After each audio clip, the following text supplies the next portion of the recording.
Hello, magandang araw po muli sa bawat isa sa atin. Tunay nga po na ang Diyos ay mabuti sa atin pong buhay sapagkat panibagong paalala naman ang atin pong matutunghayan sa mga oras na ito sa atin pong pagbabasa mula sa aklat ng Kawikaan, chapter 11. Samahan niyo po ako na pakinggan at tignan ang sinasabi ng Kawikaang ito. Samahan niyo po ako sa mga oras nito. Ito po isang paalala at isa pong pagtutuwid sa atin pong buhay. Nawa ang salita ng Panginoon ay patuloy po nating maisapamuhay sa atin pong pang-araw-araw na pamumuhay. Kasuklam-suklam kay Yahweh ang timbang may daya. Ngunit kasiyahan naman ang timbangang tama. Kahihiyan ang laging dulot ng kapalaluan, ngunit pagpapakumbabay nagbubunga ng karunungan. Ang tuntunin ng matuwid ay katapatan, ngunit ang masamay wawasakin ng kanyang kataksilan. Walang halaga ang yaman sa araw ng kamatayan, ngunit ang katwiran ay naglalayo sa kapahamakan.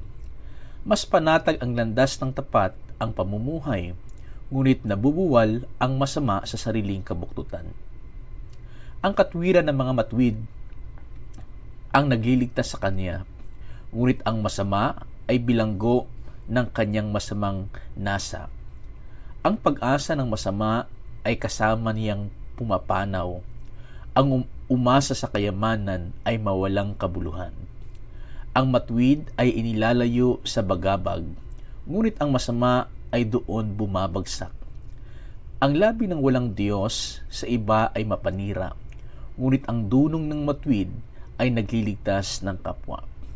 Kapag ang matuwid ay pinagpapala, ang bayan ay nagagalak. Ngunit higit ang katuwaan kapag ang masamay napapahamak.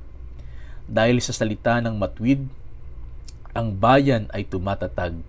Ngunit sa kasinungalingan, masama ang lungsod ay nawawasak. Ang kapos sa kaalaman ay humahamak sa kapwa. Ngunit laging tahimik ang taong may unawa. Walang may tatago sa bibig ng madaldal, ngunit ang tunay na kaibigan iyong mapagkakatiwalaan. Sa kakulangan ng tuntunin, ang bansa ay bumabagsak, ngunit sa payo ng nakararami, tagumpay ay tiyak. Ang nananagot para sa iba, sa gusot ay nasasadlak, ngunit ang ayaw gumarantiya ay malayo sa bagabag. Ang babaeng mainhin ay nag-aani ng karangalan, ngunit ang walang dangan, tambakan ng kahiyan. Lagi sa kahirapan ang taong tamad, ngunit masagana ang buhay ng isang masipag. Ang taong mabait ay nag-iimpok ng kabutihan, ngunit winawasak ng marahas ang sarili niyang buhay. Anuman ang anihin ng masama ay walang kabuluhan, ngunit ang gawang mabuti ay may pagpapalang taglay. Ang taong nasa matuwid ay makakasumpong ng buhay, ngunit ang landas ng masama ay patungo sa kamatayan. Ang kaisipang masama kay Yahweh ay kasuklam-suklam, ngunit ang lakad ng matuwid kay Yahweh ay kasiyahan. Ang taong masamay di makakaligtas sa kaparusahan, ngunit hindi ang nabubuhay sa katwiran. Ang magandang babae, ngunit mangmang naman, ay tila gintong singsing sa nguso ng baboy. Anumang nais ng matuwid ay nagbubunga ng kabutihan, ngunit ang mahihintay lang ng masama ay kaparusahan. Ang taong mapagbigay ay lalong yumayaman, ngunit naghihirap ang tikom ng mga kamay. Ang taong matulungin sa sagana ang pamumuhay, at ang marunong tumulong ay tiyak na tutulungan.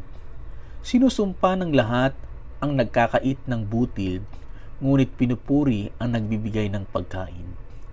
Kung mabuti ang hangarin, ikaw ay igagalang. Kapag humanap ng gulo, iyon ay masusumpungan. Malalantang tila dahon ang nagtitiwala sa kanyang yaman, ngunit ang matuwid ay giginhawa tulad ng sariwang halaman. Ang nagpupunla ng gulo sa sariling sambahayan, mag-aani ng problema. gugulo ang pamumuhay. Ang taong mangmang ay walang nalalaman, ay alipin ng matalino habang siya'y nabubuhay. Buhay ang dulot ng matuwid na pamumuhay at kamatayan naman ang hatid ng karahasan. Ang matuwid ay ginagantimpalaan dito sa lupa, ngunit paparusahan naman ang mga makasalanan at masama. Pinagpala ng Panginoon ang kanya pong mga salita sa mga oras na ito. Tunay nga po ng salita ng Panginoon ay nagpapaalala sa atin kung papaano tayo dapat mamuhay na meron pong kabanalan. Ang mga talatang atin pong natunghayan ay isang kapamaraanan kung papaano tayo makaiwas sa gulo, kung papaano tayo mamuhay na meron pong banal na pagkatakot sa Diyos. Nawa ang mga talatang ito ay atin pong maisapamuhay. Idalangin po natin sa Panginoon sa mga oras na ito na magkaroon tayo ng ganitong mga attitude, magkaroon tayo ng ganitong aspeto ng pag-uugali sa atin pong buhay. Dakilang Diyos Ama naming makapangyarihan sa lahat, kami po ay nagpapasalamat sa mensahe ng buhay na amin pong natunghayan. Sa iyo pong mga paalala, sa iyo pong mga pagtutuwid at pagtuturo sa amin pong buhay. Bigyan niyo po kami ng isang pusong handang magpatuwid at handang magpaturo sa inyo, Panginoon.